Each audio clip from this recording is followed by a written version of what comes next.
I just want to acknowledge the Commission's receipt of a March 1st letter from the Riverkeeper Network concerning matters that related to pipelines, and the Commission has no further response on that item at this time.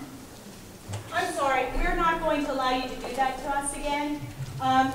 We will not allow you to reject our request to address the issue of pipelines, to protect communities, our water resources, and the Delaware River watershed from the destruction that pipelines bring to us. At least not without a hearing from the community first. And with all due there are respect, pipelines damaging our waterways today. Pardon?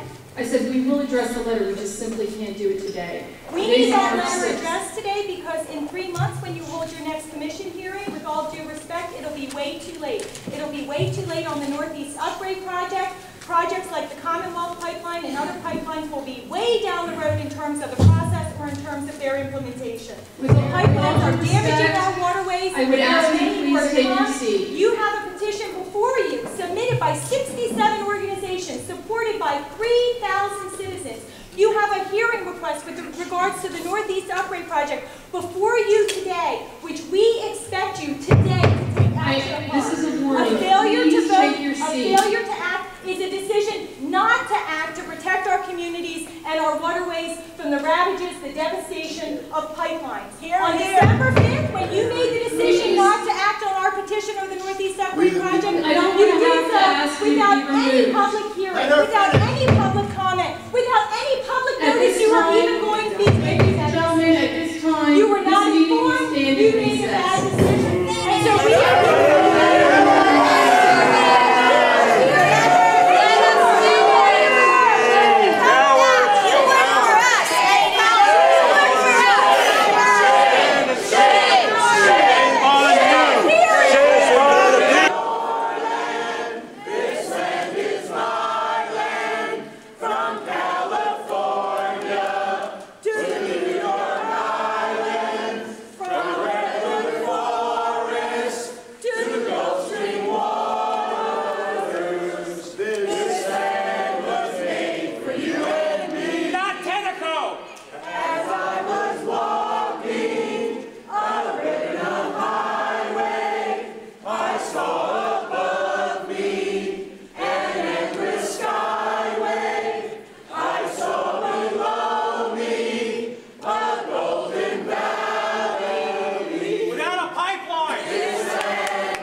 Gentlemen, we would very much like to reconvene the meeting. I would like to draw your attention to the agenda where we have public dialogue scheduled at the conclusion of the business portion of the meeting. We want to do that.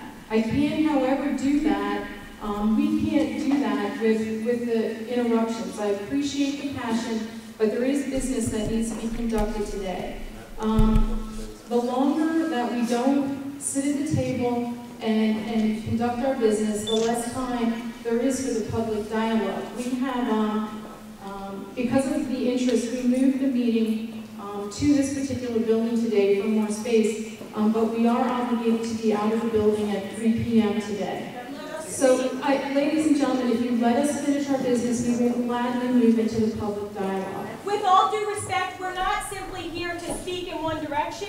We're here to support and secure action. And so we're going to have a people's hearing on pipelines so that you can be informed before you make the decision not to act today, because communities and water resources are being harmed. So if you would all like to begin the testimony. My name is Joe DeFeese, and I live on Cummins Hill Road, and our entire area is being devastated. Trees were knocked down in the last few days. We beg of you to take action. We know this is within your jurisdiction, and particularly the Army Corps of Engineers. Please do not issue the 404 permit that's needed. The wetlands are being destroyed. Our entire area is wetlands. There are trees falling all over them without any regard to where we live. They're cutting down our forests, and they don't even have permission to put this pipeline across the river yet. Here's 115 watersheds impacted by the pipeline. 115 special protection waters. Stop the chainsaws until they have permission to put in a pipe. Solve our problem here, if you don't mind. We are poised to public dialogue portion of the agenda now, and then we will conduct our business prior to our 3 o'clock departure. So the DRBC is governed by a compact that was formed in 1961, adopted by law by each state in the United States of America. Whereas in that compact say, whereas the signatory parties recognize the water and related resources of the Delaware River Basin as regional assets invested with local, state, and national interests, but where they have a joint responsibility. Whereas the conservation and utilization, development, management, and control of water and related resources of the Delaware River Basin under a comprehensive multi-purpose plan will bring the greatest benefits and produce the most efficient services in the public welfare. And whereas decisions of the United States Supreme Court relating to the waters of the basin have confirmed the interstate regional character of the water resources of the Delaware River Basin, and the United States Corps of Engineers has in prior report on the Delaware River Basin officially recognized the need for an interstate agency and the economies that can result from unified development and control of water resources of the land.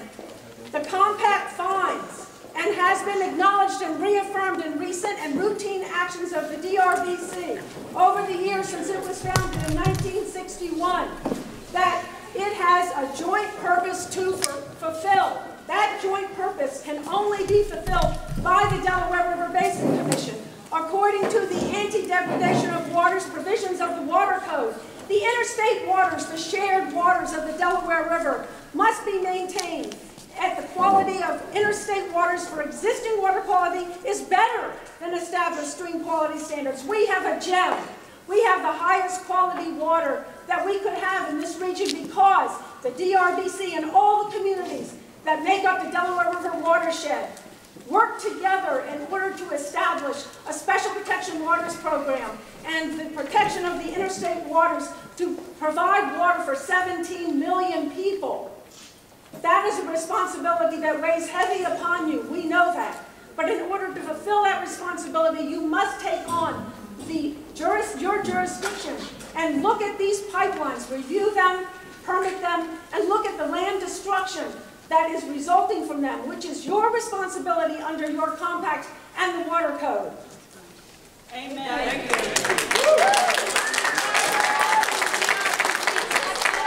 Cautionary principle, which states that harm is suspected. If harm is suspected, we are asking the DRBC to exercise the precautionary principle, which states that if harm is suspected to our children, now and the future generations, we must act to refrain. This means we do not have to wait for harm to occur, which is what you are suggesting.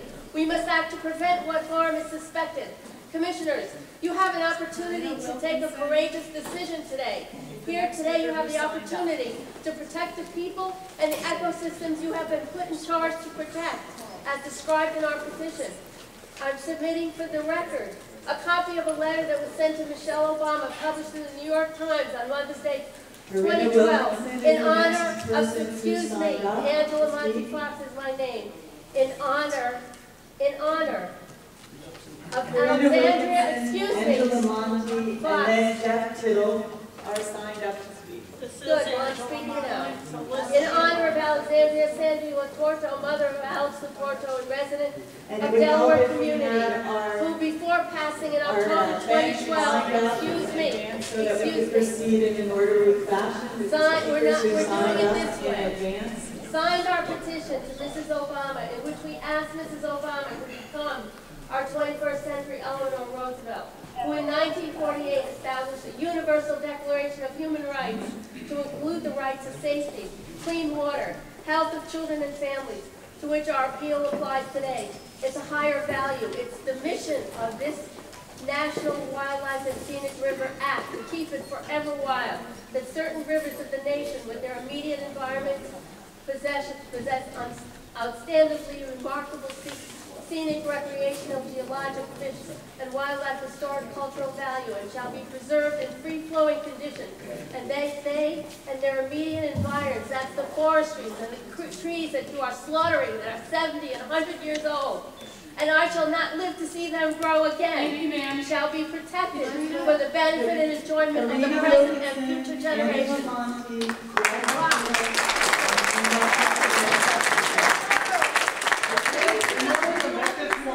Could we have those three people line up here, and we'll each give you equal time. The names were Marina Wilkinson, Angela Monti, Jeff Marina Wilkinson. All right. Jeff Tittle, New Jersey Sierra Club. I'm here standing in the audience with the people because the people have been ignored by this body. I'm here representing the 2 million supporters of the Sierra Club across the country and the more than 75,000 here in New Jersey, because we're here today to say to the Delaware River Basin Commission to do your job. Do not ruin the basin commissioners. Stand up for what's right. Take jurisdiction over these pipelines and the impact that they're going to have to this watershed.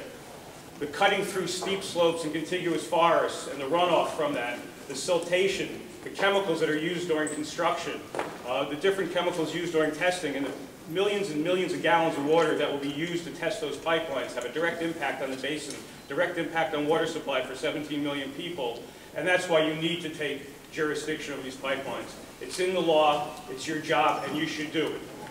Very simple. The Delaware River Compact is set up to control and to regulate the drinking water for this basin and this region. It has gone on far too long with these types of pipelines and other types of infrastructure having direct impacts on that water without you doing your job and doing the proper analysis.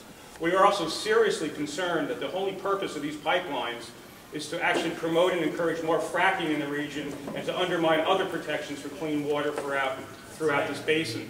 We're also concerned that failure to take jurisdiction on these pipelines also means a failure for you to do your job when it comes to properly regulating and keeping the moratorium in place when it comes to fracking. We're also concerned about the potential impact from wastewater coming in from fracking from other parts of this country into the basin itself, whether it's the sewer plants or chemicals.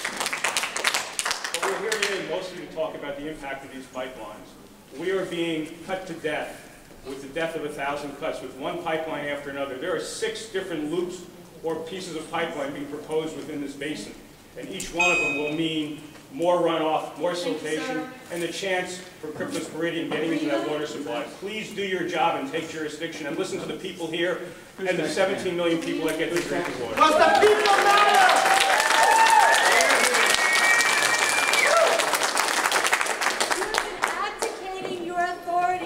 Regulate these pipelines. That's why we are not respecting the authority that you're claiming.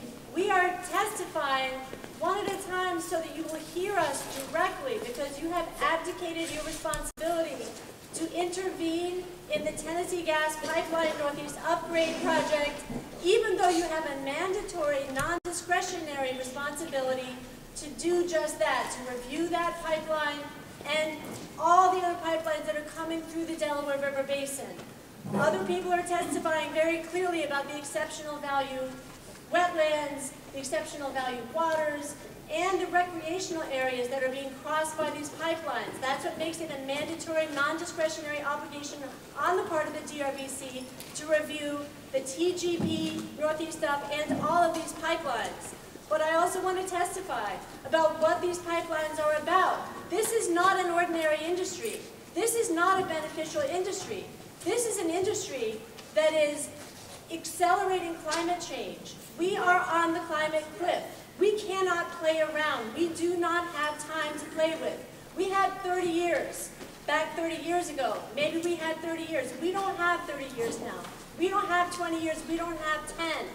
We have got to stop all of the activities that are accelerating climate change, and fracked gas is about methane, which is leaking at 9% through compressor stations and pipelines and all the facilities involved with fracking, and methane is 105 times more potent global warming impact than coal. So we are not playing around. We have to stop this. Furthermore, the health impacts are not just in Colorado and Texas and Wyoming, and they're not just in Western Pennsylvania.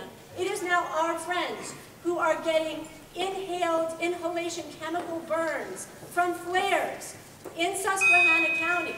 It's our friends who are getting sick. It's our friends who cannot eat because their throats are closing up because they're flaring. And that should be banned. So let's stop the pipelines. It's so clear that the federal and state agencies that permit pipelines, compressor stations, and other associated shale gas infrastructure are not considering the river. No consideration for the environment and our inexorably intertwined public health. That job falls to you, the Delaware River Basin Commission. It is your mission, your mandate, and your ethical responsibility. Please do not refuse your obligation, yes, obligation, to review infrastructure development. You must protect the Delaware. Do not pass your job on to us. Obviously, we're concerned, and we will do your job if you're not doing it.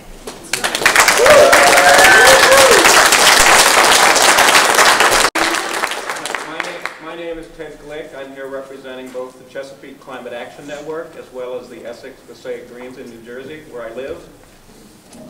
It's a good thing that the DRBC enacted and has maintained a moratorium on fracking in the Delaware watershed. That's a good thing.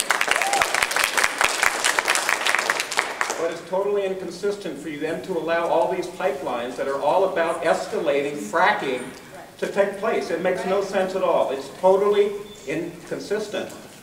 President Obama, in his inaugural address and in his State of the Union address, spoke much more fully than he has before, and thank God he's now doing that, about climate change and the crisis that we are in.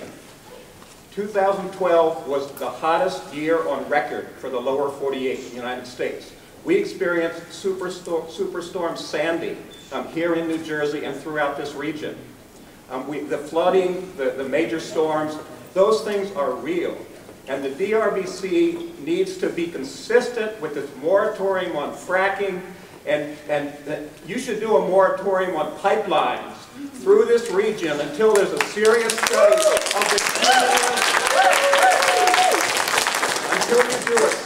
study of the cumulative impact of all of these pipelines, both on water, the natural systems, the forests, and on the climate. That's your job.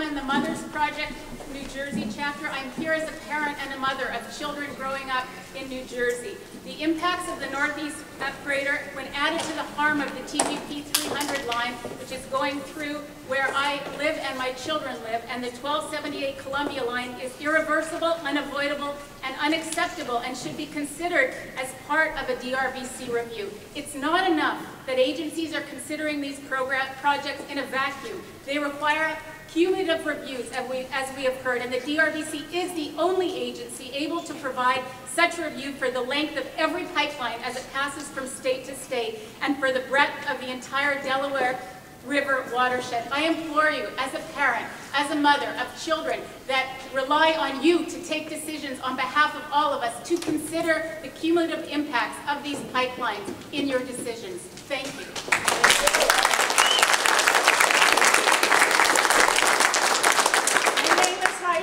And I am here as a farm owner in the Delaware River Basin Commission. I believe that you were correct in putting in a moratorium on drilling, and I now want to ask you to please understand the impacts of these pipelines that we're talking about today. Preventing harm is exponentially more intelligent than mitigating damage after the fact, if it even can be mitigated, which it probably can. Right now, the U.S. has a glut of natural gas. They don't even have enough places to store it. We don't need this. We don't need it. The additional pipeline capacity only serves to prolong and increase our life-threatening addiction to fossil fuel, which is killing us. You are in a position, you have the authority and the responsibility to protect the natural resources, the two things that life depends on, without which we cannot live, and that is clean water and clean air. The Northeast United States has something like 30%, I'm going to get this wrong, it has a lot of the fresh water in the world, not just in the U.S., in the world. And in 10 years, water is going to be what we are dying for, not oil, not gas.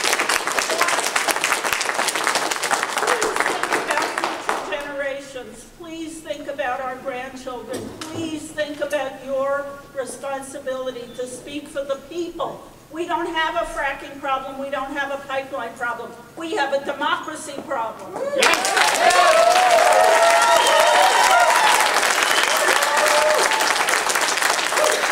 afternoon. Thank you for this opportunity to speak. My name is Nancy Hedinger. I'm with the League of Women Voters of New Jersey. I'm joined by Vicky Tatum, who's with the League of Women Voters of Pennsylvania. And we're speaking on behalf of the Leagues of Women Voters of Delaware, New Jersey, New York, and Pennsylvania. We just popped up because we were number 4 on the list, so 5 and 6 or something. Thank you for the opportunity. The League is grateful for the recent decision by Executive Director Carol Collier to review the pipelines built by Columbia Gas Transmission and the Tennessee Gas Pipeline Company. We hope this action will establish a precedent for the proactive and stringent review of all future pipeline construction in this watershed by the Delaware River Basin Commission. We believe that such jurisdiction is in keeping with the compact water code and the existing rules, practice, and procedure. As stated in our comments of December 5th, 2012, the current and proposed Federal Energy Regulatory Commission's revisions are lacking in regard to upland erosion control, revegetation, and maintenance, as well as wetland and water body construction and mitigation procedures. Given the magnitude of projected pipeline projects in the Delaware River Basin, the Commission must act to limit the degradation to our air, land, and water. Such action should be based on a thorough scientific analysis of cradle-to-grave impacts on land, water, air, and human health resulting from natural gas operations that include not only the transmission pipelines, but also the gathering lines, compressor stations, and other infrastructure involved in gas processing, storage, and delivery.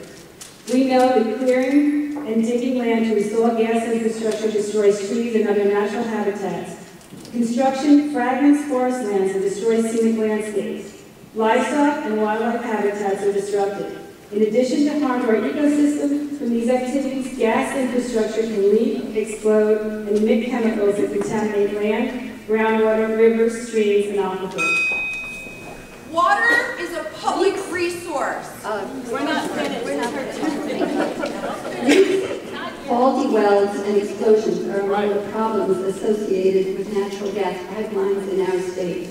A portion of the Millennium Pipeline in New York's southern tier was declared unsafe in 2011 due to faulty wells.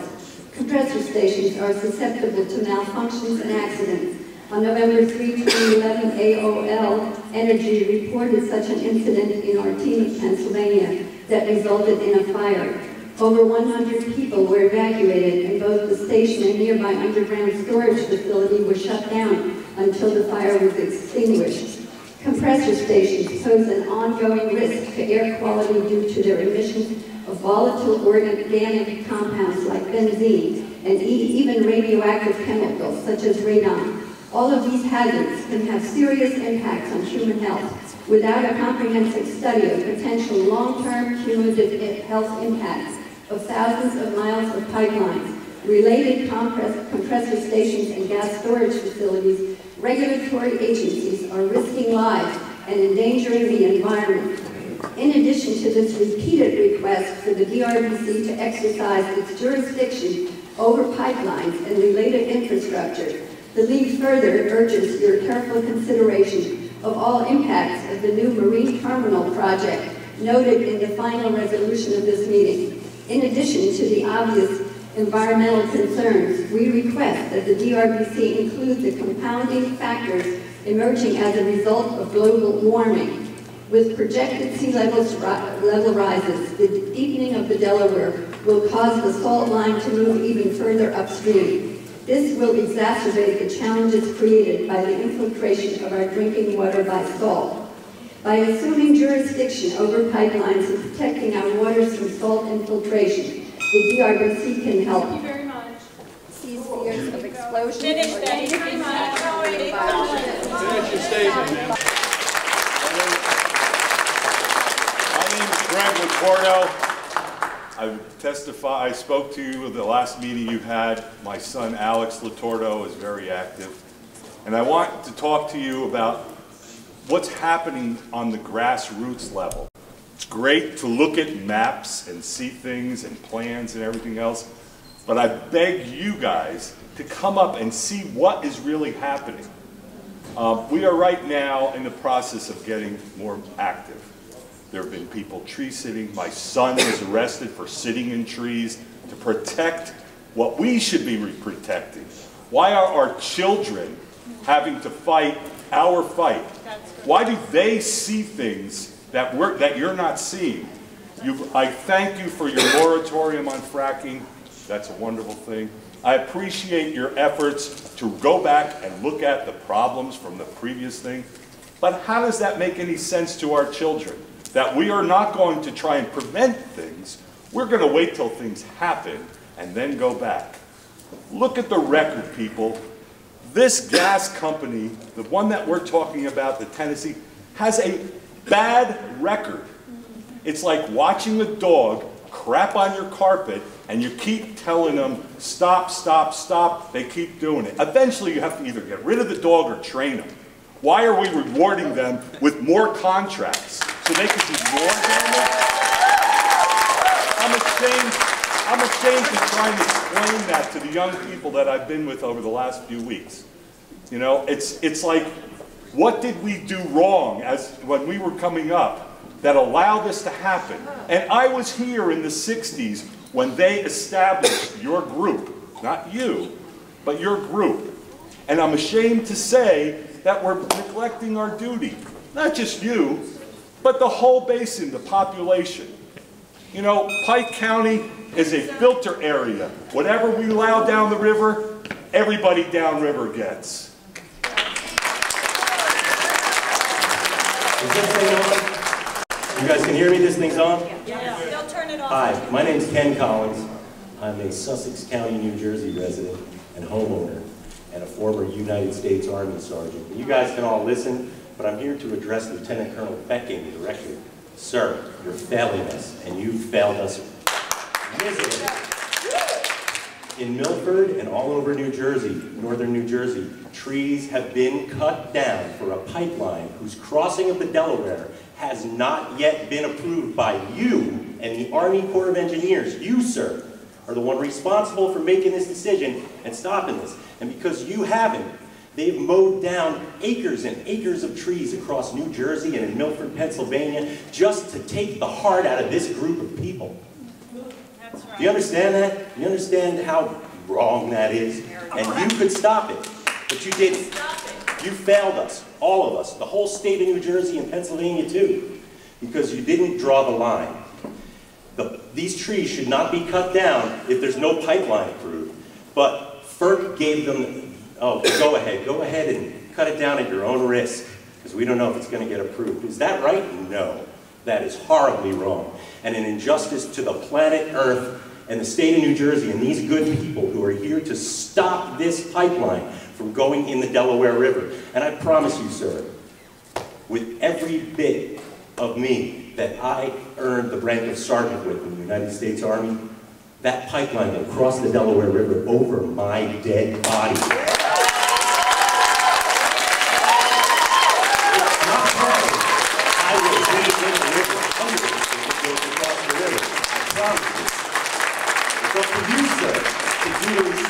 Thing. We're just asking you to act responsibly. Stop the fracking pipeline from being in the Delaware River. It doesn't belong there. We want our trees across the state back. Thank you for your time. I just arrived and Teresa Spinfield, New Jersey Sierra Club. I'm sorry. I'm a volunteer. I'm the Fracking Issues Coordinator for the New Jersey chapter. I'm also chair of the Central New Jersey group. And I'm here now. I know you've heard a great deal, and you've heard a great deal from people, so many times before. I was thinking of what was different last night to say to you, and I really wanted to say, in particular, right now, you understand the value of the water, you understand the value of the land, you understand, and what's more, you're an agency. Today, we are politicized. There's Democrats and Republicans. I don't know what parts of government are slowing down, and hopefully the court can still be here, who knows what. But you are both Democrat and Republican. You represent the industry and the environment. And what you are doing by allowing pipelines to move ahead without asserting an additional layer of protection is really facilitating just the industry. It's not protecting the environment or the people.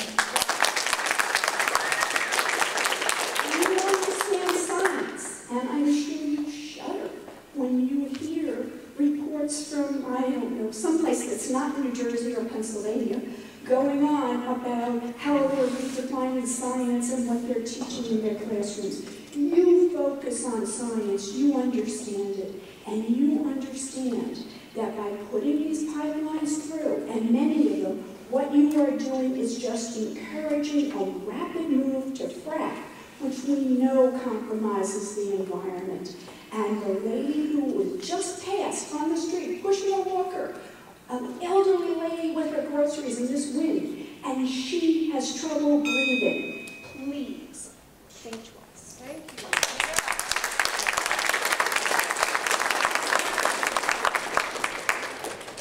Climate change has been deemed an issue of national security. Therefore, it behooves each one of us to do what we can to stop the use of fossil fuels and to develop renewable energy sources which are readily available and possible. My name is Catherine Skopik. I work with many environmental groups, both sacred and secular. We have a little house in Milford, Pike County. And I was born and raised in Pennsylvania, in a little town called 4040, outside of Wilkes-Barre.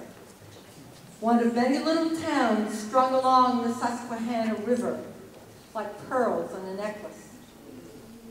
Our family spent time picnicking in the state parks, hiking through the woods, swimming in lakes, rivers, and streams. Like many of us here in this room, I canoed down the Delaware. These experiences that show the interrelatedness of life are experiences we want our children to have.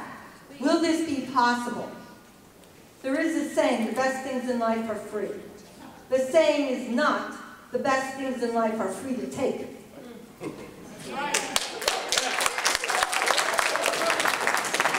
Yesterday I was on Cummins Road in Pike County where preparations were being made for wetlands permission. There was a huge hemlock tree which fell. Did you hear the crack of the tree trunk? Did you feel the pain? Did you hear the crash as this tree fell to the earth? Did you see the pair of red-tailed hawks circling around above who were trying to make sense of this? Where was their nest? Can you replace that nest? It's nesting season coming soon. Can you build them another one? Would you know how? The fish that are dying in the river, turning their white bellies upwards from the poisoning. Do you hear the child coughing from the methane being spewed out from continuous methane being put into the air? This child breathing in these toxic airborne particles, there for all of us, the child being more vulnerable. Do you hear the coughing getting louder and louder? It is our job to let you know we care about the land. It is our job to ask you to please do your duty. And it is your job to do it. Thank you.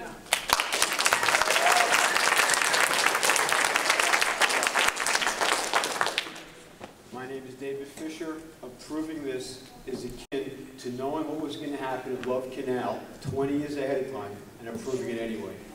All right.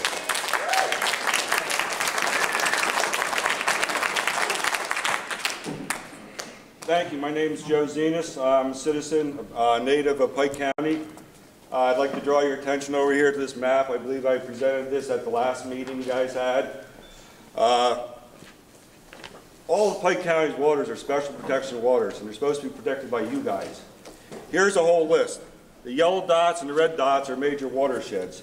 They are Saw Creek, Little Bushkill Creek, Hornbeck Watershed, Toms Creek, Dingman's Creek, Adams Creek, Raymondskill Creek, Sawkill Creek, Vandemark Creek, Cummins Creek, Mill Riff Brook. Then we have the Lackawaxen River coming down off the side of the Tennessee line.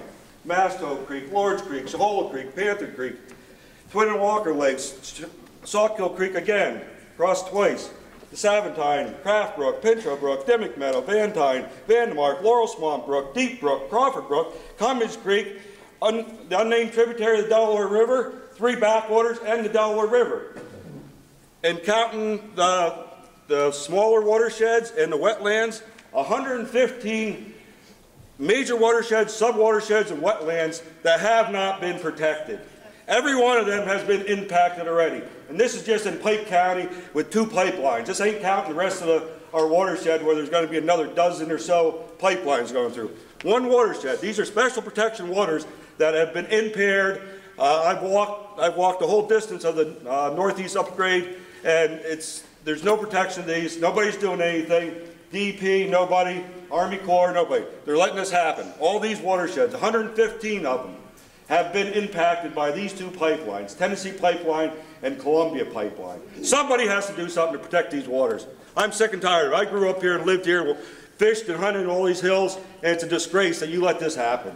It's a crime.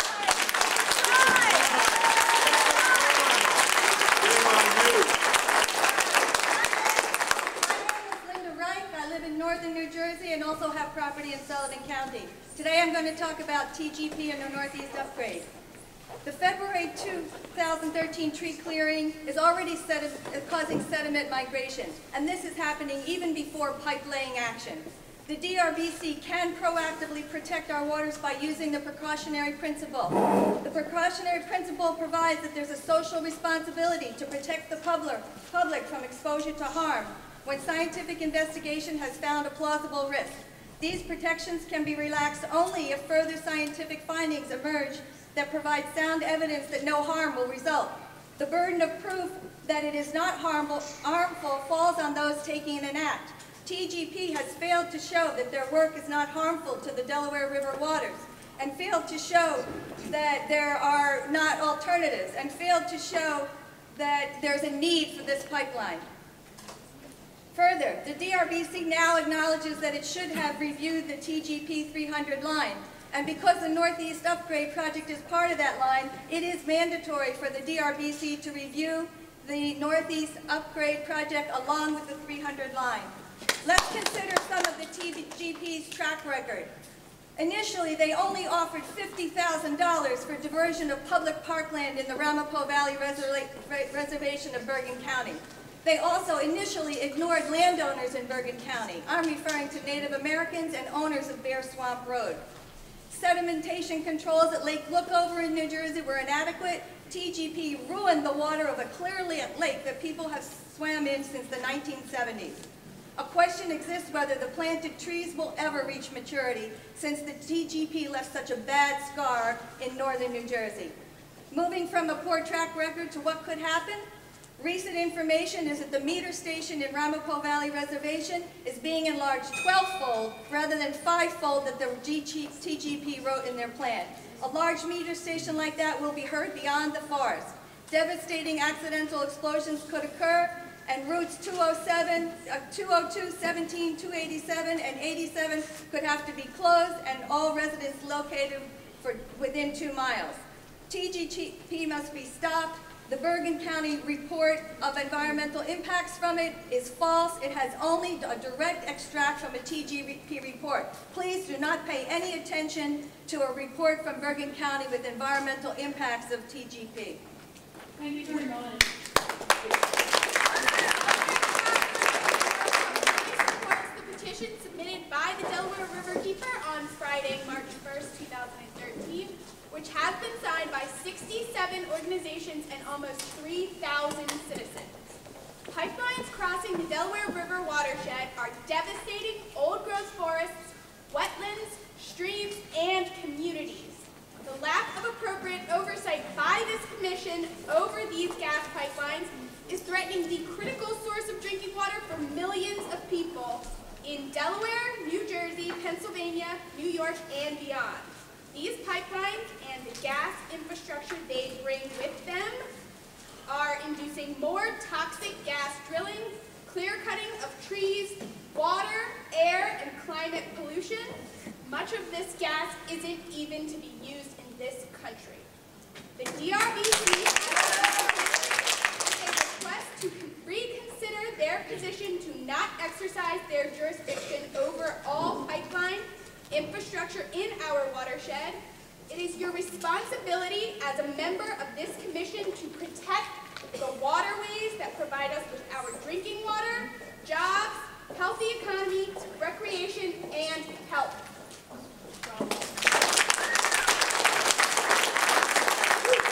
We're not asking you to do your job. We're charging you to do your job.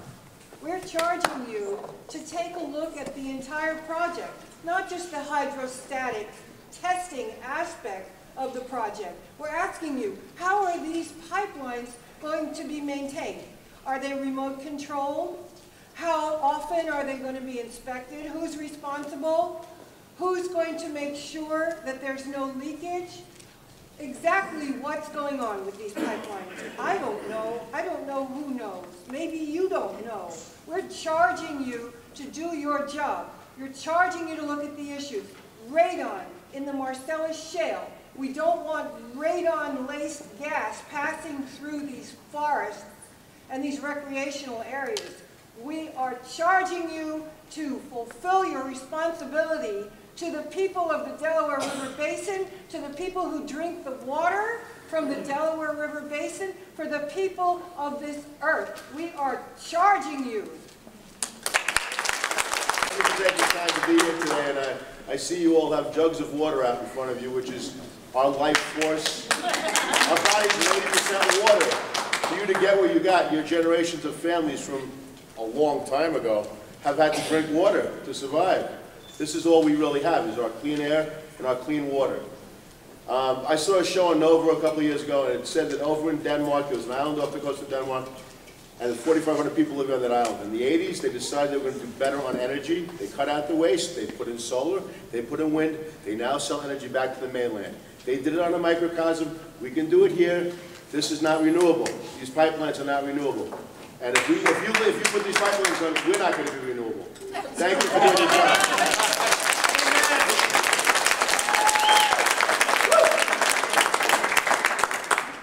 My name is Sam Bernhardt. I'm the Pennsylvania organizer for Food and Water Watch.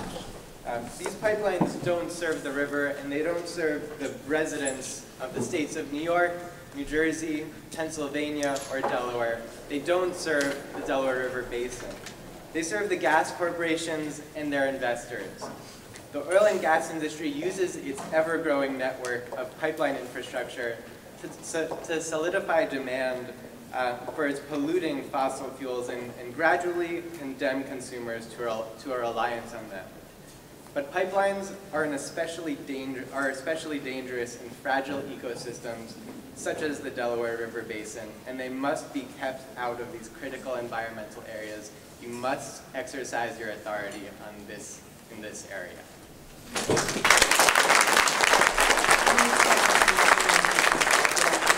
Every single commissioner has the fortitude to stand up, to get the states to pay the money that is owed to the DRBC. The DRBC cannot stand behind the holes in its budget as excuses any longer. It is not acceptable.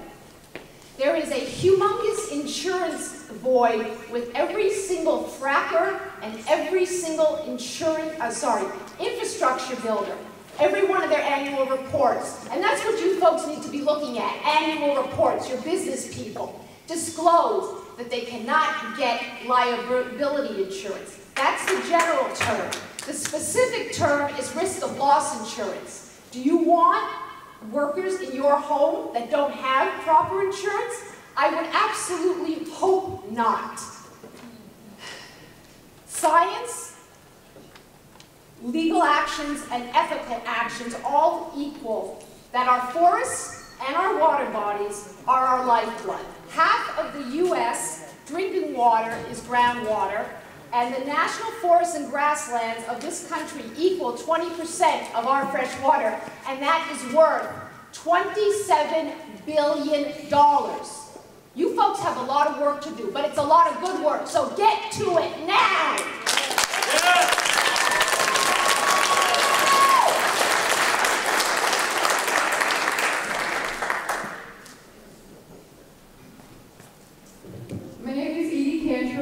I'm with United for Action, New York City Friends of Clearwater, and the Coalition Against the Rockaway Pipeline. But I'm speaking as myself, as a person.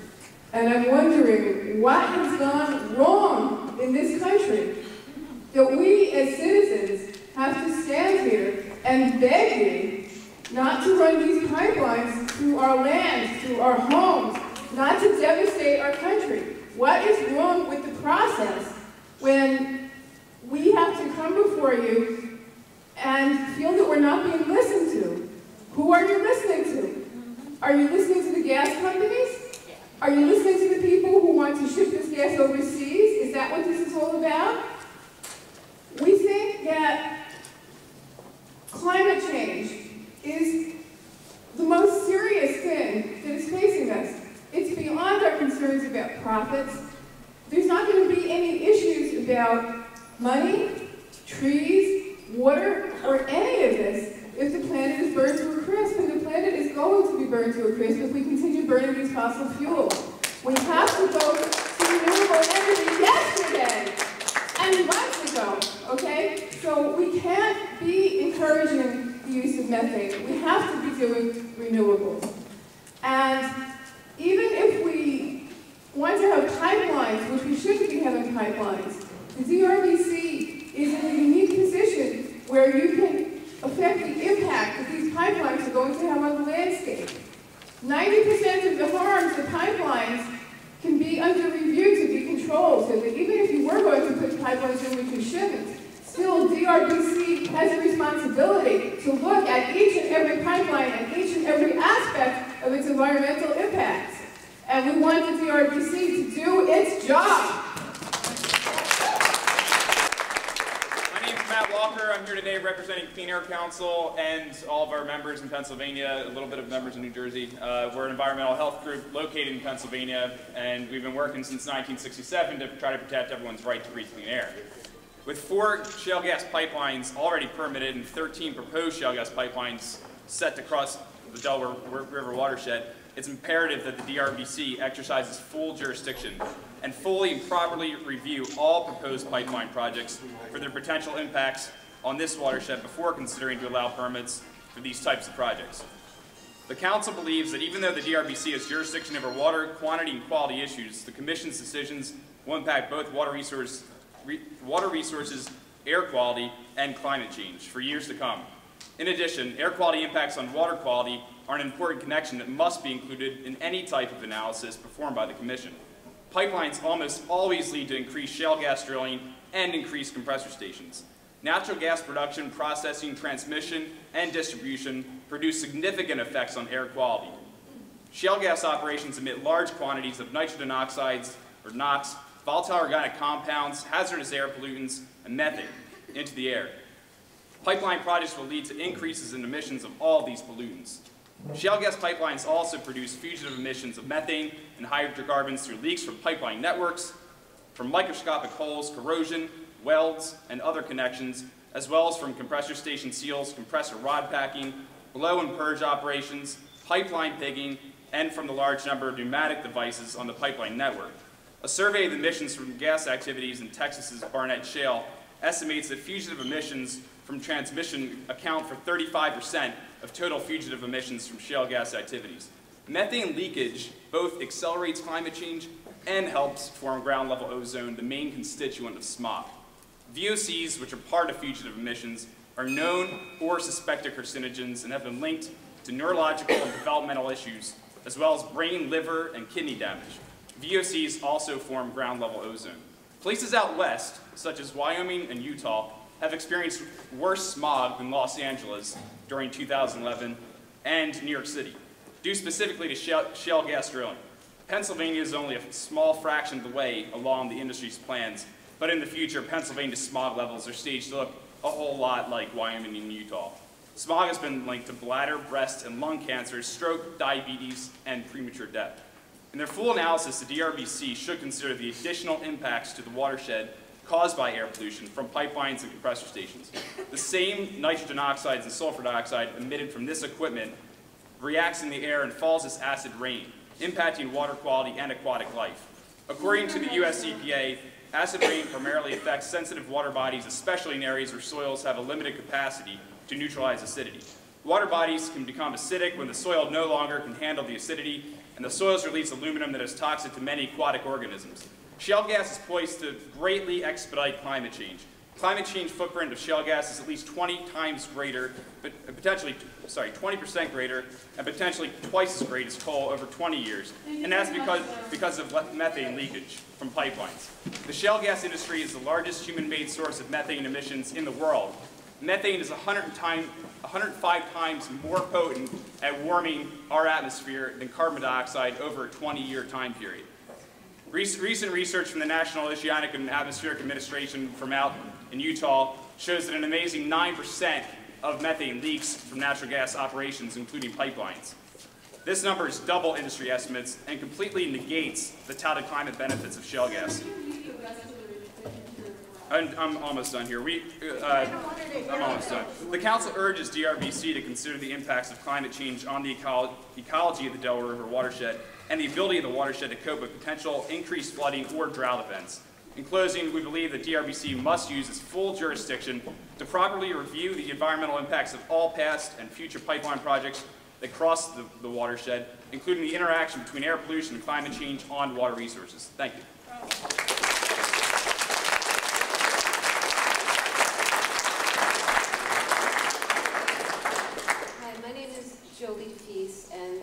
We drove from Milford, Pennsylvania, a whole bunch of neighbors, and it was about 2.5 hours to get here, 2.5 hours to get back, so 5 hours really just to look you in the eye and to ask you to do the right thing by our community. We watched our community get devastated this week by TGP, and I appreciate the phone call that Lieutenant Colonel Becking and I had about a week or two ago. We spoke for about half an hour. And you promised that you would take a look at this. And I'm here to ask you to honor that request. And please do the right thing and don't issue the 404 permit for the wetlands. Thank you.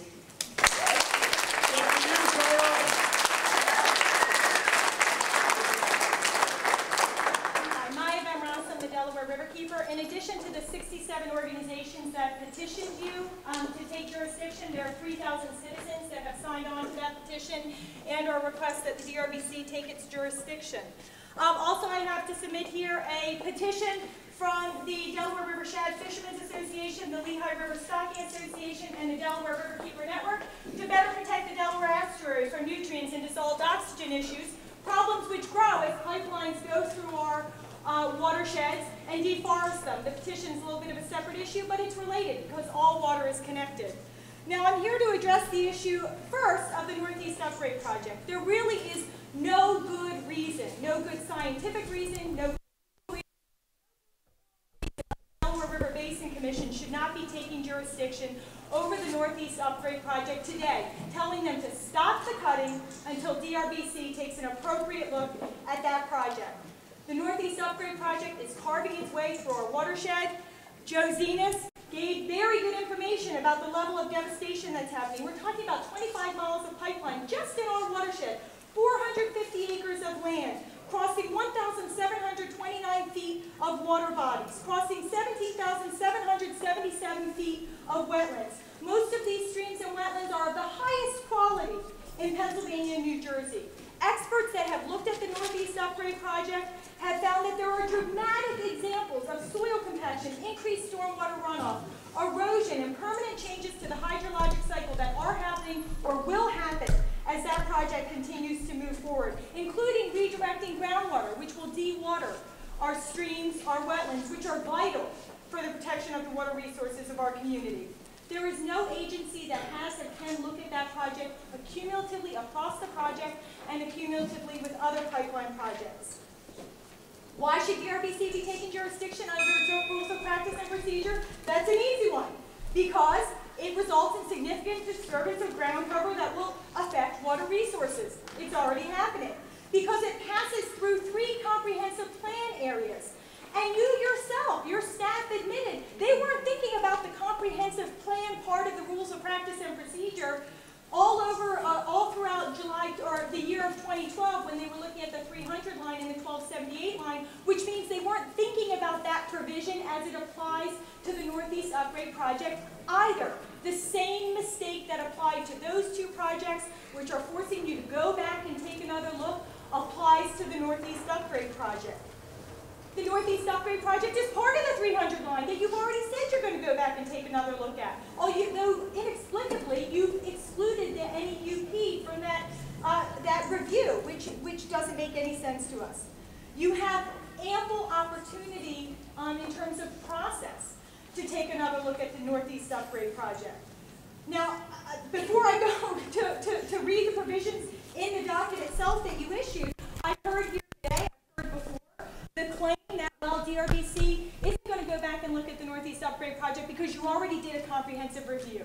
You and I both know that that's not true. The staff that told you that know that that's not true. And all you have to do is go back and look at your public notice and the docket issued for that project to know that you did not look at the land disturbance, you did not look at the comprehensive plan areas that are going to be harmed. You only looked at the water withdrawals as it pertains to hydrostatic testing. The public notice in the Federal Register, an application to approve an SWWD to supply a temporary withdrawal of up to 5.946 million gallons per minute of water for the applicant's natural gas transmission pipeline upgrade project for 2 sources located on the Lackawaxen and Delaware rivers. The allocation is requested to conduct horizontal directional drilling and hydrostatic testing associated with the pipeline upgrade. The project also approves the discharge of hydrostatic testing water in 3 locations to the land surface after completion of hydrostatic testing. There's no talk about comprehensive plan areas or those portions of the rules of practice and procedure. There's no talk about the land disturbance that accompanies it. It's only that small provision of the rules of practice and procedure that were applied to the Northeast Upgrade Project. When you look at the docket itself, the purpose of the docket, the purpose of this project is for approval, meaning the docket is for approval of a surface water withdrawal project to supply a temporary withdrawal of up to 5.946 million gallons of water for the docket holder's natural gas transmission pipeline NEUP project from 2 sources located on the Lackawaxen and the Delaware rivers. The allocation is requested to conduct horizontal directional drilling and hydrostatic testing associated with the pipeline upgrade. The docket also approves the discharge of hydrostatic testing water in 3 locations in the land surface after completion of hydrostatic testing. There's no discussion beyond hydrostatic testing or the water withdrawals associated with it. You then go on to say, well, gosh, there's nothing we can do. We already issued this docket, so there's not really anything that we can do about it. Well, you and I and your staff, we all know that that's nonsense. Here we go, here in the docket. Item number lowercase t, the issuance of this docket approval shall not create any private or proprietary rights in the water of the basin, and the Commission reserves the rights to amend, alter, or rescind any actions taken hereunder in order to ensure the proper control, use, and management of the water resources of the basin. You can reopen the document. There you go. Lowercase v, the executive director may modify or suspend this approval or any condition thereof, or require mitigating measures pending additional review if in the executive director's judgment such modification or suspension is required to protect the water resources of the basin. 2 ways. You can go to the Tennessee Gas Pipeline Company in Kinder Morgan that now owns it and say, put a hold on the Northeast Upgrade Project, come back in and get an appropriate docket that fully and comprehensively looks at the project and makes sure it complies with all of the rules of practice and procedure.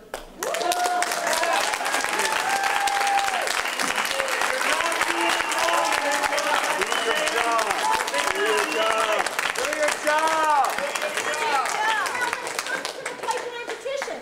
Pipelines have gone through the watershed, they're going through the watershed, and they're proposed to go through the watershed that are going to have devastating effects. According to the experts, Significant and permanent increases in stormwater runoff volume and rates have already happened from these recently installed pipeline projects and the NEUP happening now. Significant and permanent increases in pollutant discharges and frequencies of those pollution discharges.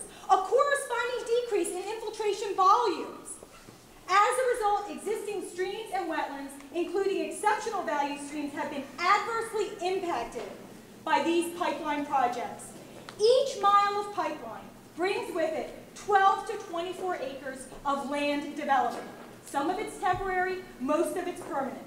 When that pipeline cuts through a forest, the level of land disturbance and devastation is magnified. For every mile of right-of-way, when you go through a forest, there is an additional 72 acres of forest that has been devastated, damaged, harmed in terms of what it can do for protecting our water resources and the health and habitat it provides to the natural ecosystem.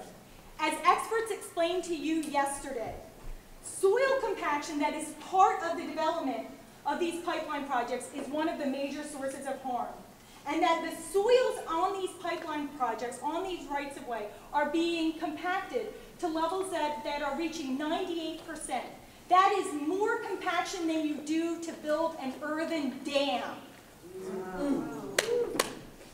The level of development and soil compaction results in increased runoff to our streams and wetlands. It changes their hydrograph, it changes their base flow, it increases the erosive forces that they have to resist, that they have to battle against. Reducing the forest and increasing the soil compaction in the watershed reduces the areas that are available for aquifer recharge to ensure base flow to our streams, to our wetlands, to our drinking water supplies. The loss of forests and shrubs and ground covers deprives us of the pollution filtering capacity these natural ecosystems would otherwise provide us. As you know, because of the report you commissioned by Drs. Jackson and Sweeney, a loss of forest cover is directly related to changes in water chemistry, including increases in nitrogen, phosphorus, sodium, chlorides, and sulfates. The connection between the loss of the forest and the devastation to the landscape and the devastation to our water resources, including our drinking water supplies, is direct, it's known, it's scientifically proven. You're aware of it, I'm aware of it, they're aware of it, and surely your staff is aware of it. The eventual decay of the tree roots and stumps from the trees that are removed along stream banks can cause structural instability, according to the experts, resulting in morphological changes, including bank slumping, increased sediment loads and deposition, and the expansion of stream widths. We're totally changing these stream ecosystems. We increase the temperature in these stream ecosystems. Often the removal of vegetation transforms wetlands to open water systems. The hydrodynamic behaviors of wetlands and open water systems are very, very different. Wetlands are much more effective at detaining stormwater and absorbing pollution before it escapes that natural ecosystem, improving water quality. Much more effective than open water systems. So transforming vegetated wetlands into open water systems impacts the quality of the water that flows from those systems and therefore impacts the water quality of the receiving streams. Pipeline projects adversely impact groundwater flows. Hydrogeologists have observed along pipelines in our watershed the active movement of groundwater in the pipeline trenches, which is evidence of groundwater dewatering as a result of these pipeline projects. As Joe has said, as you can see from looking at the record, the majority of the streams that are cut through by pipelines are cut through using the open cut method. It is very devastating. You can just look at a picture of it happening, and you can see the level of harm that happens, let alone the science that proves it. And by laying the pipelines in this way across our streams, we are increasing the risk of scour, which can expose that pipeline to the stream ecosystem and raise the threat of a breakage. Whether or not we have scour or not, laying these pipelines in that way across our stream ecosystems is exposing our streams directly to a potential leakage of the hydrocarbons and other contaminants that are flowing through that pipeline directly up to our water ecosystems. We have more testimony today, but I'm going to tell you that when the people's hearing is done, we are going to expect a yes decision on both of our requests. all of those impacts that Maya just said, no other agency is looking at the total and cumulative impacts of all of them across the board in New Jersey, in Pennsylvania, New York, and Delaware.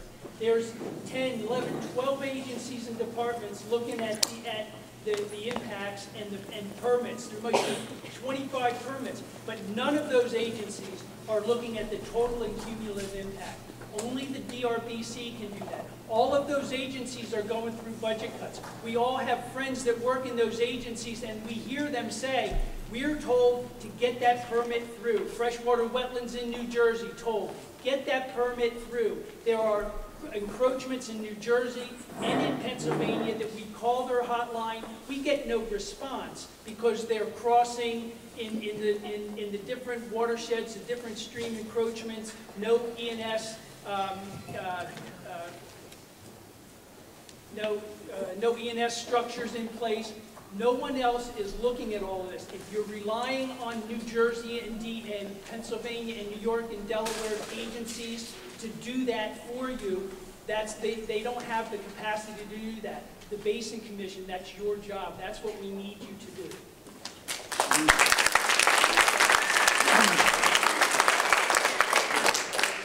My name is Aaron Burke. I'm an artist and educator from West Philadelphia. I'd like to start by asking the Commission a question.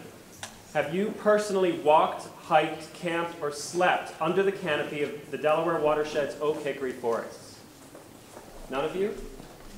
Surprise. These pristine old-growth woodlands are filled with near-extinct heirloom plants, vulnerable megafauna, that's bear, fox, coyote, beaver, owl, red-tailed hawk. Where is their vote? Stokes Forest holds one of the last stands of Native American chestnut on this earth. Gas infrastructure is industrializing our last pristine forests and wetlands in the world. Every wetland is a cradle of delicate life. Even if you stopped cutting now, these forests will never be the same. Have you planned for the inevitable leaks, ruptures, and spills along this pipeline? Has the DRBC ever tried to clean up a wetland? Do you know what wetland mitigation costs? Tens of millions of dollars. Have you assumed responsibility for the safety of the 17 million people who drink from this watershed? The trees, the water, and the soil, can they come to this commission and testify? Who will speak for them? You are public servants. Your phone is ringing. Your mailbox is overflowing. Your emails are jammed. Can you not hear us? Can you hear our voices? Do your job. Stop the pipeline. Ban fracking. Protect the Delaware River watershed forever.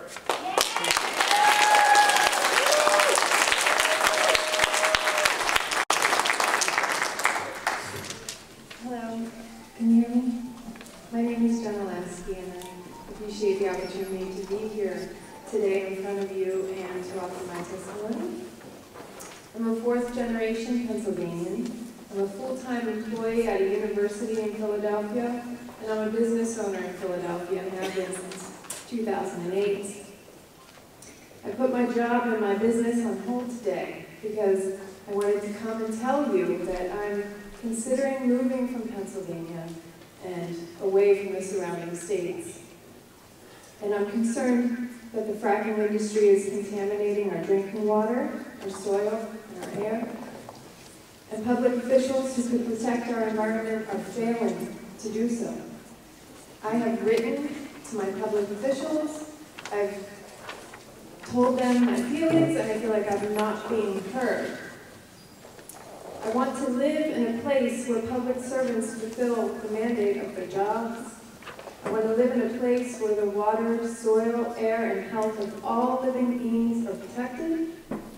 I'm educated, I'm hardworking, and I hopefully have many years to contribute to a state and a community where I will relocate to, and a state that supports clean drinking water, clean air, and a viable and sustainable environment. I don't want to uproot my life and leave my job and my family, but I feel for the sake of my health and the health of my future children that I don't have a choice. Thank you.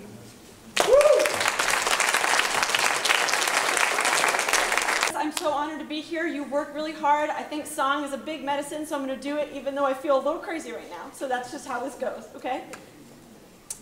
You see, we're made of stardust, made of song and light. You see, we're made of stardust, immortal as the night.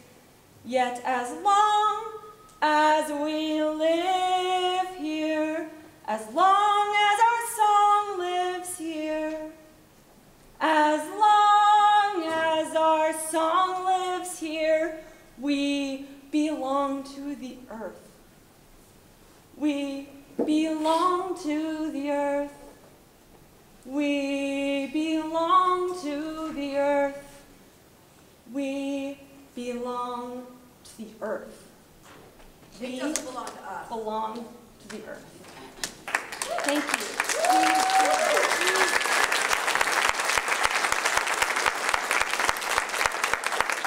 And one thing I have to say before I leave is I can't leave any testimonial or information on your desk other than my song. That is when I wake up and sit quietly in the morning and I think about what's happening to the earth, my heart breaks. That's my testimonial. My heart. I can't leave that on your table. I can only share that with you today. And I know that I'm not the only one. I believe that you may also feel that way. And that we are only a bunch of human beings doing this work. And we wake up and make our choices every day from that place. Thank you. Thank you. My name's Elizabeth Arnold, and I'm from Philadelphia, and I drink the Delaware every single day. And I just wanted to give a shout out to Matt Smith and Jerome Wagner, who are locked down right now between two 100-year-old maple trees. Yeah! So I hope everyone goes to notennesseepipeline.blogspot and supports, they haven't been arrested yet as far as I know, but they're locked down in a piece of forest wetland area right next to a reservoir. And we're all here doing our part, they're doing their part. I feel like they're really doing your job, so I know it might be hard for you to stand up to the other people that are above you and that you represent or have to answer to, but we ask you to put yourselves on the line as much as we and they are putting themselves on the line for all of us and our future generations. Thank you.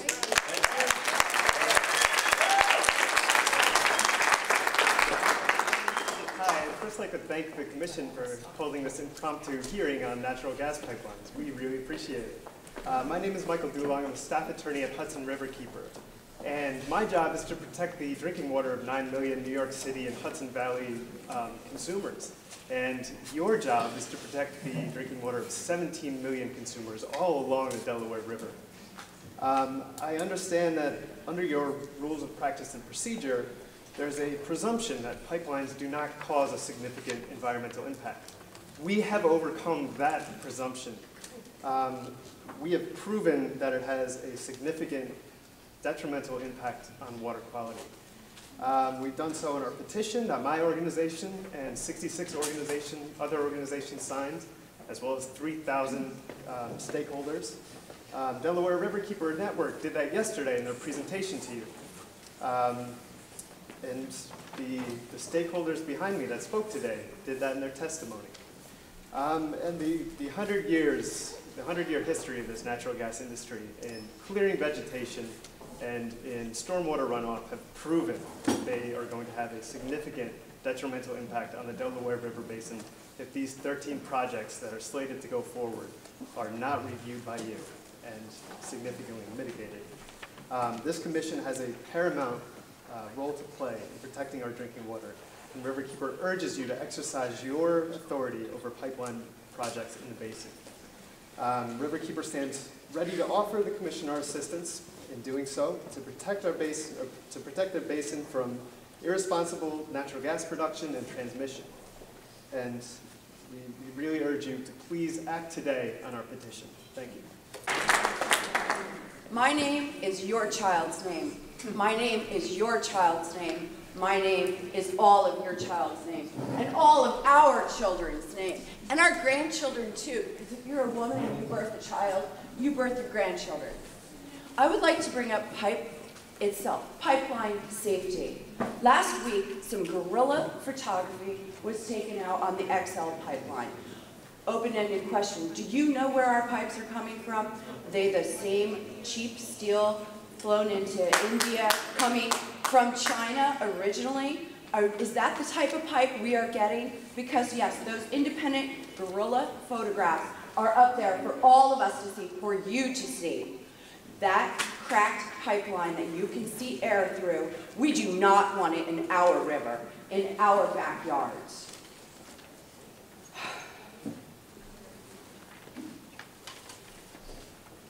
Have we taken some studies on the vibrations, of what the vibrations of the compressor stations do to the wildlife, the migratory patterns? Will you please, I implore you, to look in those directions. I'm trying to gather things I have not heard here, or be it muttered or I haven't caught on. Do you have an evacuation plan for 17 million people that could be affected by this? I want to see it. If you push this through and you say yes, I hope you provide all of us with that evacuation plan. I wear this hat, it says, don't shoot me. I wear this hat today, please. Don't kill all of us. The studies are also there all the way down to stillbirths in dolphins, stillbirths in people, all across the tar sands, starting in Dawson's Creek and making its way all the way down the Gulf, the Enbridge, all of these spills. Please don't kill our human race.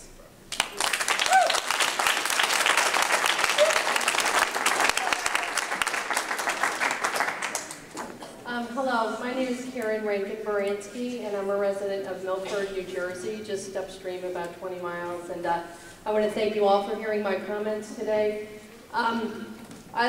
Milford, New Jersey is right on the Delaware River, and my family loves to swim in the river. My children swim in the river. And I was absolutely devastated to find out by reading in the New York Times that some of the fracking companies have been sending wastewater to the wastewater treatment plants, water that they are not capable of handling. And so a lot of this radioactive wastewater is being sent into the Delaware River. I have no idea what my family has been exposed to. And I think it's, you know, who wants to live in a world where you have to tell your children, no, you cannot swim in the river. This is not the type of world I would like to live in. Also, I have a master's degree in biology, and so I just want to speak for the biological communities that are being disturbed by these pipelines. You know, really, once you ruin a wetland or once you cut through a wetland, you just really cannot get it back to the state, back to its original state. A lot of these biological populations are already stressed by climate change, and climate change is really the big issue here. These pipelines are accelerating climate change, and they really need to be stopped. Somebody needs to stand up and say, we are not going to let the oil and gas companies ruin our planet and destroy our planet. You know, if your house is on fire, you don't stand around and say, maybe, you know, we should do something about this. You put the fire out. Hello, my name's Richard Schneider from Delaware. I'm with the Coalition to Protect Fisheries. We should stop fracking and stop the pipeline.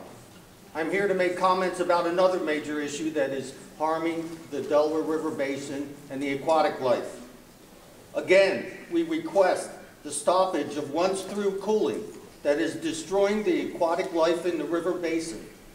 My comments yesterday apply to all the facilities on the river. And we should follow the Clean Water Act and use the best technology available to stop the fish kill. The information I handed out to you yesterday applied to my comments today. And I hope that you do read them and review them. The solution is simple. We stop the once-through cooling. The method is we use that waste heat, because the heat is the problem. We use that waste heat to generate electricity.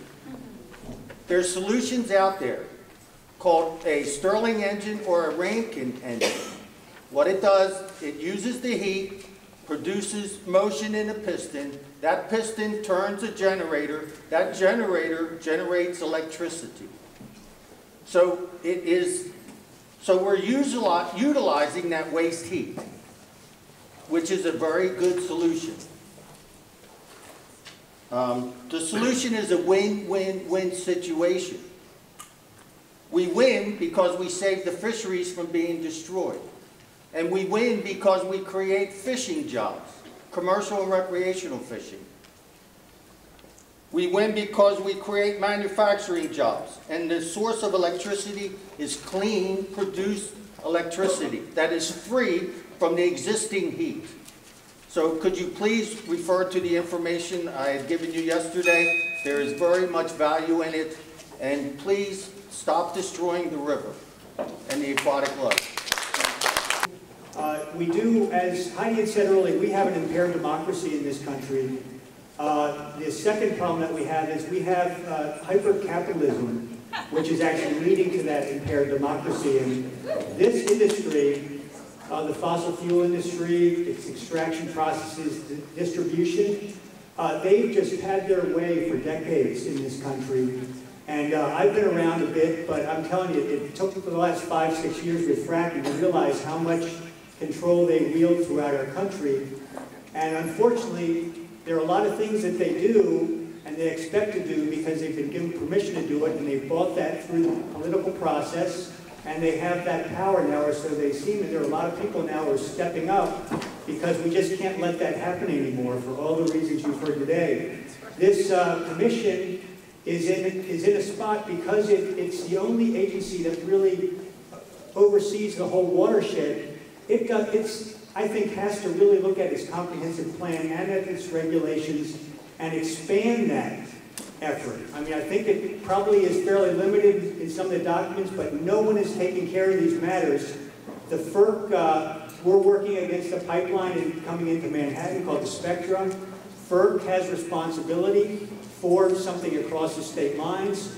FERC is an enabling federal agency. They haven't met a pipeline that they do not like. Their EIS it's irresponsible, the EIS. So there's going to be an EIS on a pipeline, but it's not an EIS that anyone can rely on. So we need the DRBC to help us work. The community wants to work with the DRBC because no one else, we're all here because no one else can do this. Actually. Let him speak. Hi, is it on now? My name is Karina Wilkinson. I'm an organizer with Food and Water Watch in New Jersey. And I want to kind of paint a bigger picture of what's happening with the Transco-Williams and the Tennessee gas pipelines in New Jersey. So I've been up to Lake Lookover last year after Tennessee Gas walked away from that, having left what one Highlands Council commissioner called a mud hole. So you weren't able to swim in Lake Lookover after Tennessee Gas got done with their construction and hadn't done their mitigation. They're also starting to break ground, as people referred to earlier, by the Monksville Reservoir. They're going to put a pipeline under the Monksville Reservoir, which supplies drinking water to millions of North and Central New Jerseyans, including Newark. So now what we're dealing with in Central Jersey is the Transco-Williams, where they're laying this pipeline in Clinton Township. And what they do is both of these companies come and they have segmented the project. So when they go before FERC, they get no environmental impact statement because it's a piece of the project, and they don't get the whole cumulative, what they're planning to do all at once. So we get an environmental assessment and no environmental impact statement of all the cumulative effects. We have we're dealing with this in Princeton right now. So last week I was at a meeting and Transco-Williams brought their folks up from Houston. FERC was there. We had 29 property owners. Not all of them were there, but they were invited. And basically they were asked, what's going to happen if we don't negotiate for the easement on our property? And they were told once FERC approves it, they're going to take it to eminent domain. So they're going to go in front of a judge and have a judge set the fair market value for their property. So this is what the gas industry is doing to people, to property owners. They're taking away their right to even negotiate. Leave the mic on. The value of their property. Please leave that mic on. Mic check. And I always thought this was a problem in Pennsylvania. You know, you have the landmen coming. You know, our organization, we want to ban fracking, and we wouldn't be facing these pipelines in New Jersey if there wasn't the fracking going on in Pennsylvania that's happening. And I never thought I would see landmen in New Jersey, but they're coming to Princeton now. I'd like to read to you today a resolution from the West Milford Township. As you know, the TGP pipeline went through West Milford.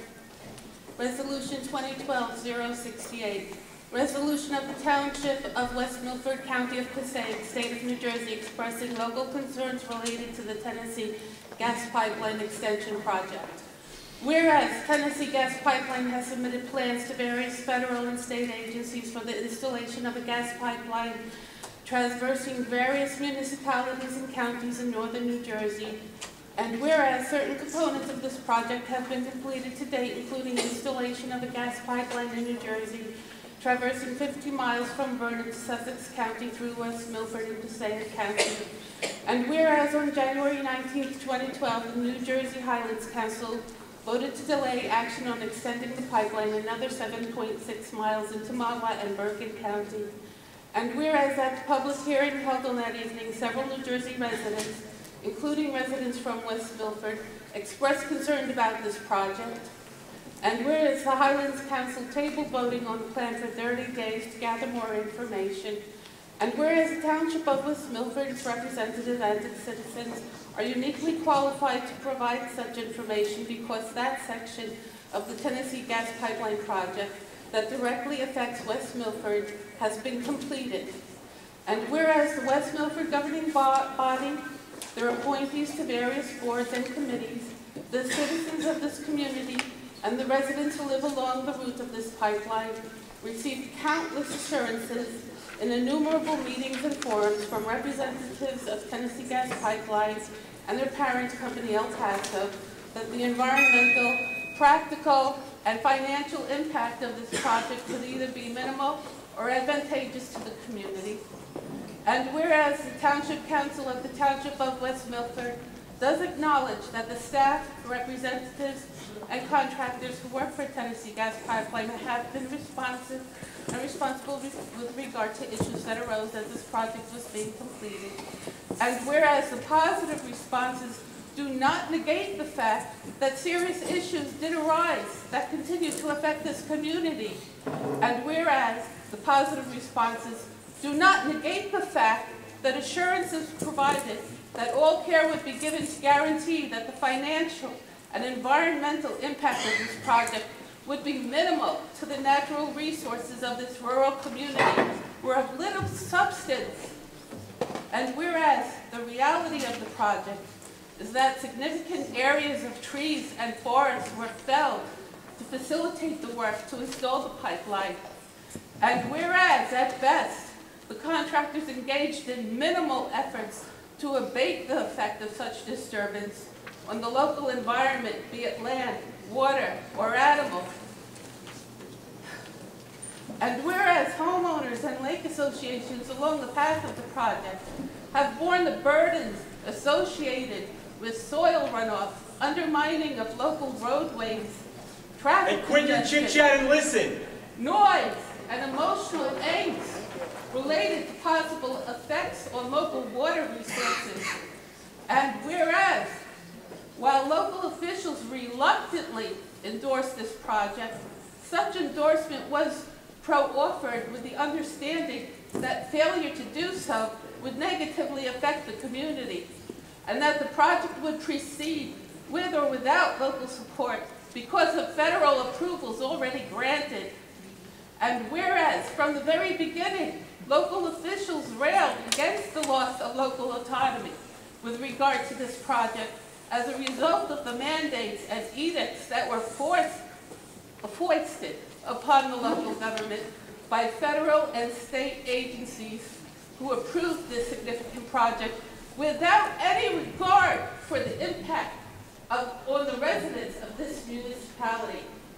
Now, therefore, be it resolved by the Township Council of the Township of West Milford that they do hereby strongly recommend that any further federal or state approvals, including Highlands Council approvals, be withheld until each community that has already been affected by the pipeline project, including West Milford Township, is restored.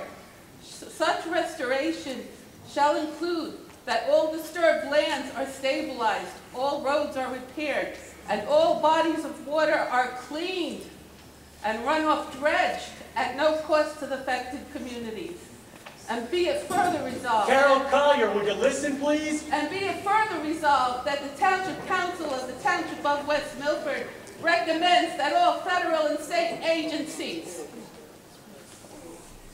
and authorities who will hear applications from Tennessee Gas Pipeline, its parent company, or subsidiaries, develop a mechanism for each individual community that will be affected by the construction so that concerns can be addressed and policies put in place to provide protections for the communities and environments that will be intimately affected by the project. And be it further resolved that the Township Council of the Township of West Milford hereby expresses support and empathy for local communities who have lost local autonomy over projects approved by federal and state agencies.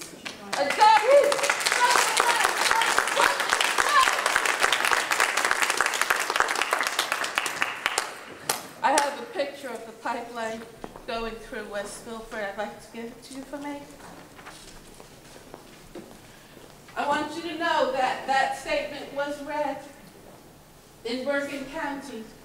And well, afterwards, one of Tennessee Gas's representatives got up and shouted, "West Milford Township Council are liars." It's on the public record, you can read it. I may be paraphrasing, but that's what he said. And then a more reserved member of Tennessee Gas Pipeline said he just spoke to someone and the issues were resolved.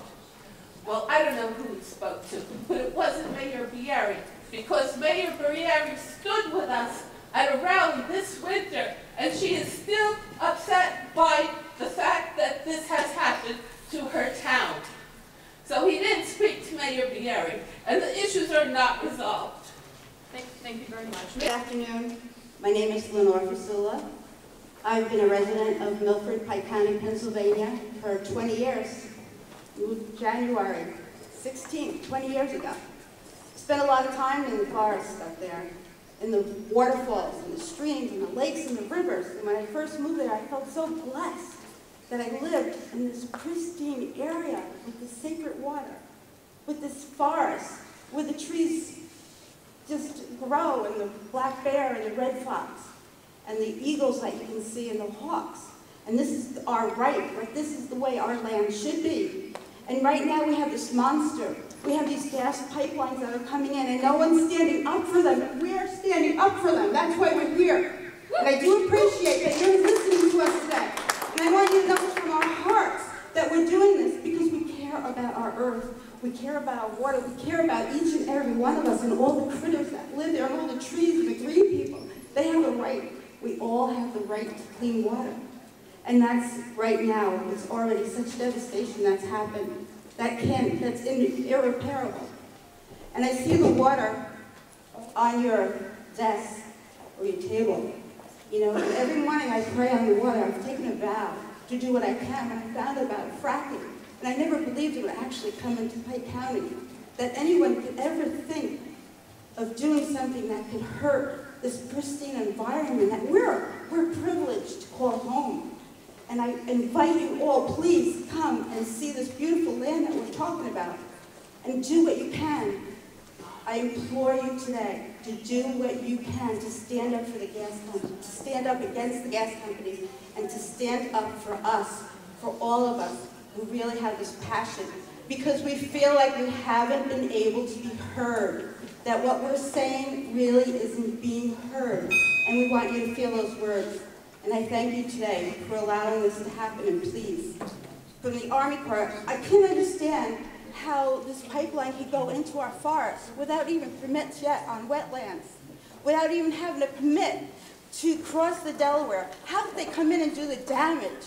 Because they think in their heads, well, they're going to have the right, it's going to be allowed, there's no one standing up against us, but we're not going to let that happen. We have kids sitting in trees, we have kids sacrificing themselves because they truly believe, like we do, that this is our right, that we have to speak for the trees, we have to speak for our Mother Earth, because we don't want to hear the next time we come and you have to report, as you reported on the water levels, that you have to report on the contaminants that are in the Delaware River Basin because of the fracking gases that have leaked through the pipes, that have gone into our wetlands, that have flowed into the Delaware River. We don't want to hear that, so we're here now to protect our waters and to protect each and every one of us. Thank you.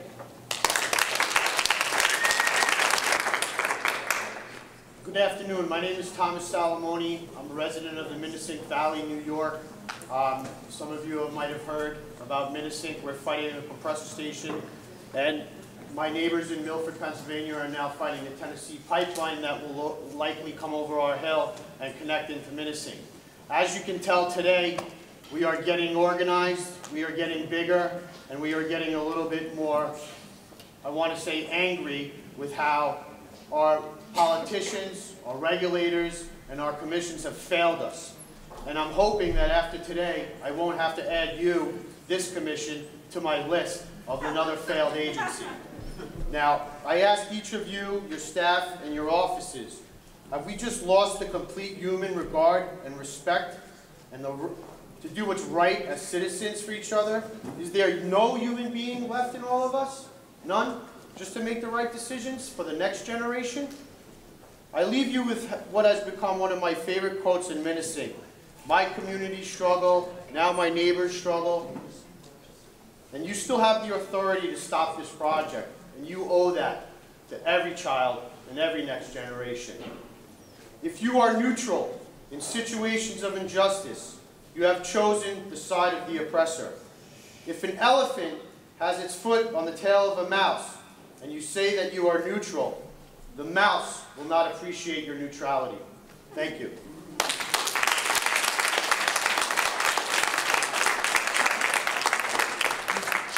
My name is Barbara Arundel. I'm the Director of Damascus Citizens for Sustainability. We started to wake up about gas drilling before the Delaware Basin Commission took the action to stop the hydraulic fracturing of the Matushik well in 2008. Now, it is within your authority today, as it was in 2008, to stop that hydrofracturing of the Matushik well in Wayne County. It is within your authority today to also oversee these pipelines. It is clearly written in your rules of practice and procedure that you are to oversee the discharge of pollutants onto surface or groundwaters of the basin, to oversee change in land cover on major groundwater infiltration areas, to oversee draining and filling or otherwise altering marshes and wetlands, to oversee the deepening or widening of existing stream beds or the dredging of the stream, etc. You know what these rules are. They're in your rules of practice and procedure that were established by an open Supreme Court case. Now, the total ecology has to be there to have the ecology we have today. If we don't look at the total ecology, the resource that is the total ecology, we have nothing. If it is sold out by the Basin Commission to outside interests, you are not fulfilling your mandate. If you are working for your job, for your integrity, for your sense of being in the right place at the right time to do something that's proper, please take the proper actions and take jurisdiction over these pipelines. Thank you.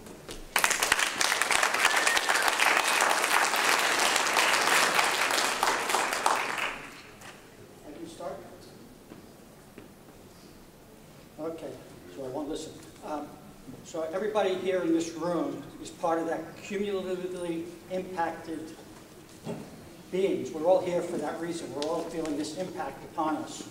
This planet is in peril due to the fossil fuel industry, and it's time to stop pledging allegiance to the corporate states, in particular the oil and gas industry of America. Yeah. No landscape state has a cumulative impact. There's earth cancer spreading, that's a cumulative impact. The beauty is defiled, the aesthetics is a cumulative impact. The biodiversity is destroyed, that's a cumulative impact. The habitat fragmentation is a cumulative impact. The wildlife is being wounded and destroyed, cumulative impact. Water is being poisoned, surface water. Water wells are being contaminated, and the deep aquifers that we may need for the future as a drinking source is being contaminated. That's a cumulative impact. Our cultures are being devastated. The communities are being fracked, and families and friends are being divided. That's a cumulative impact. The climate is in chaos. It's a cumulative impact. Toxic air emissions, cumulative impact. Chemical pollution is a cumulative impact. Human health problems, cumulative impact. Animal health, cumulative impact. Drill pads, cumulative impact. Compressor stations, cumulative impact. The Hungry Hill compressor station is slipping through your grasp right here, cumulative impact. There's methane leaks, cumulative impact. Diesel pollution, cumulative impact. So what do? We add these all up, or do we look at them individually like the gas companies want us to do? Well, what kind of legacy are we leaving for our future? This is on everybody here. Thank you. Hello, my name's Howard Godbetter. I'm a tourist from New York City. After speaking with William J. Mazinski, who may or may not get time to speak, I was advised, and if I am not accurate, somebody can correct me, there are no final regulations with regard to the extraction of natural gas via fracking or any other project. Without any final regulations, in the words of Federal Judge Garufas in the Eastern District of New York City a couple of months ago, the DRBC is a five-headed monster. One of the problems of one of the heads is the Army Corps of Engineers, which is another situation. My questions: what is the situation with final regulations of the DRBC concerning the extraction of fracking gas? Next, when will those regulations finish, if any? Finally, I hope you people do not think that you are getting personal immunity from stupidity and inaction and not caring. Having practiced law, I'm looking at the time also. Having practiced law in the 1st, 2nd, 3rd circuits, as well as the 9th in California, I think all of you can be sued personally, and you don't get any immunity for dereliction of duty.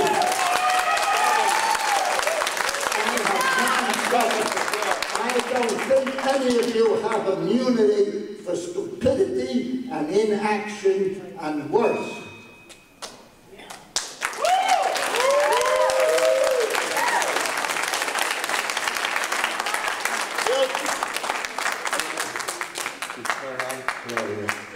This body has seen me before. My name is Mr. Rapp. I'm a property owner impacted in Equinox, Pennsylvania. This gentleman here is going to see these minutes, and I've been counting the minutes that other people haven't used, and it's approximately 4 minutes, although I won't use it all. So I appreciate your deference in that respect, because a thought takes time to complete.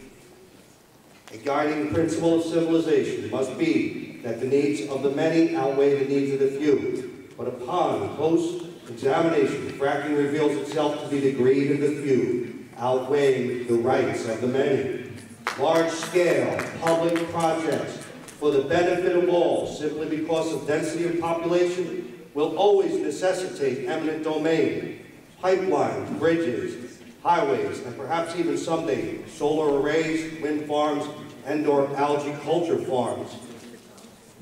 Hydraulic fracturing simply does not meet the aforementioned criteria.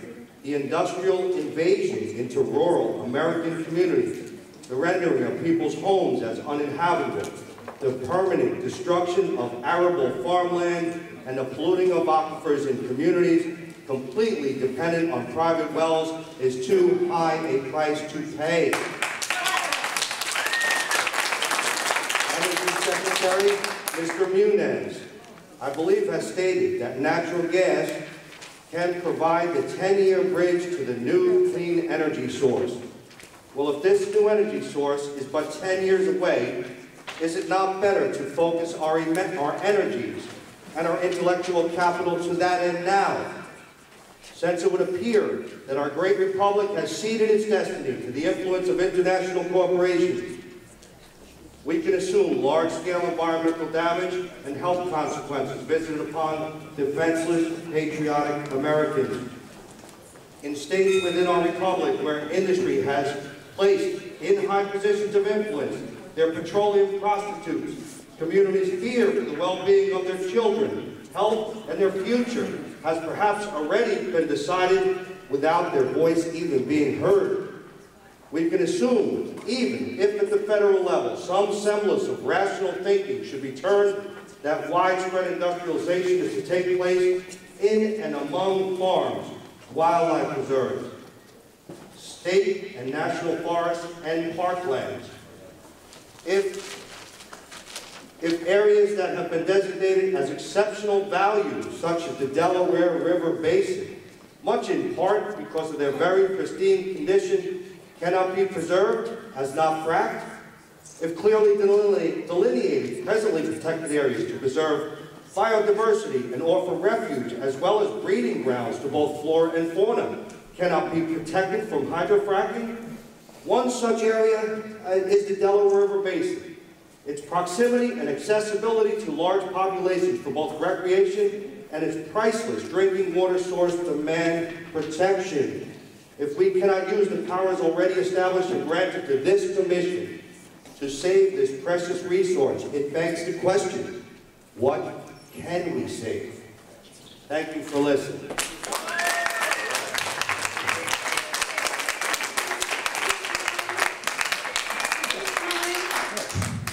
The commissioners, we need to take care of some business, so I would like to call on Pam Bush to go over, real quickly, go over to settlement agreements. Now, we propose a resolution for you to vote on that the DRBC grant the petition that asks the DRBC to exercise its full jurisdiction under the compact and the rules of practice and procedure over any and all gas pipelines that cross any portion of the Delaware River watershed. And item number 2 in our proposed resolution, DRBC will exercise its full jurisdiction in all